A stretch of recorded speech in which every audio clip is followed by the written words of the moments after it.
近有关注女子霸占座位把对方骂哭的这个新闻吗？没有。没有。那您对于这样的事情有什么样的看法？牵手是呗。那如果要是比如说您遇到这样的问题会怎么处理？怼他呗。怎么怼他？就你凭啥占座呢？那如果他要是像这条新闻一样，他说对你有攻击性的语言，说大家都没有按照自己的座位坐，然后你凭什么只管我，或者这种，你会怎么处理？那看他占的是不是我座了？当然是你的座了。那我肯定不让他呗。那你觉得怎么样能够有效的制止这样不文明的现象？我觉得还是每个人都要按自己座位坐吧，就是统一规范一下。就是有一个严格的管理制度。对。网络上经常说的一句话。不知道你们有没有听过，就是小时候妈妈要教育我们怎么样怎么样，是吧？但是我希望别人都有妈妈。是这样的，是吧？就是这样。那如果要说您遇到这样的情况，会怎么样处理呢？我之前遇到过，但是，就是我出门然后回来的时候，座位上已经就是一个人一个大胖子坐那儿，然后叫不醒那种的。然后就我果断的去找乘务员了。就是由工作人员来协调。对，而且当时也是坐的硬座，咱们这边不是没有高铁，是坐硬座。从锡林浩特到呼和浩特。那也挺远的。对。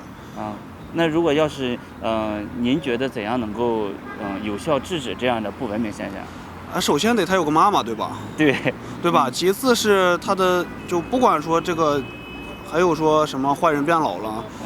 首先得前提是有妈妈，然后是咱们社会教育和学校教育是分不开的。就是从基础教育做起。对，还有更多的现在就是网络什么的都比较发达。关于这些也是很重要的，就是知识面的。知识的摄取和知识面的拓宽，虽然说现在特别发达，包括小朋友在内，他可以看到很多不适龄的东西。对，所以我们很关键的一点就是在这儿。就是从小抓起，从基础教育做起。对，还有那个叫什么的引导了，价值观的引导。对。别的还有什么吗？别的就没有了，还是妈妈的问题。好，希望每个人都有妈妈。好，谢谢啊。我觉得有两种看法，第一个就是，现在有好多的老人怎么说呢？他本身就是有点倚老卖老的那种吧。然后现在年轻的，可能也是有一些年轻比较气盛，看不惯，所以才会发生这种冲突。就是一种是道德绑架，一种是倚老卖老。对。那如果要说是您在乘坐火车的时候遇见别人霸占你的座位，你会怎么办？我觉得像让座位这种事情吧，可能，因为同样都是花钱买的票，可能说我让给你是情分，不让给你是我的本分。就是说出于，就是说怎么说，出于毕竟咱们中国来说，就是一个讲究道德礼仪之邦的国家嘛，说我让给你是我讲究这个原则，但是我不让给你，我觉得我并没有什么错。对，因为这个同样也是我花钱。根据实际情况定吧。如果说真的说因人而异吧。它存在就是说年龄比较大有特殊情况，你年轻人让座都没有什么问题的。那如果就是说遇到这种并没有什么，就是比如说这个人他并没有什么问题，但他就是想霸占你的座位，然后在火车上，你觉得怎么样能够就是用什么样的措施能够制止这样不文明的现象？这个我觉得因为出门在外，就是说男的还好一点，尤其是女的，我觉得尽量还是不要主动去这种办法制止的话，肯定是没有，就是说尽量还是找怎样去制止。对，乘警啥的。如果说两个人就真是当面的那话，肯定会起冲突。对，最好还是找乘务来解决一下。我觉得就是怎么说呢，就是他占别人座就是不对的。而且我看那个，咱这说的应该是一个啊，是一件事，是那个。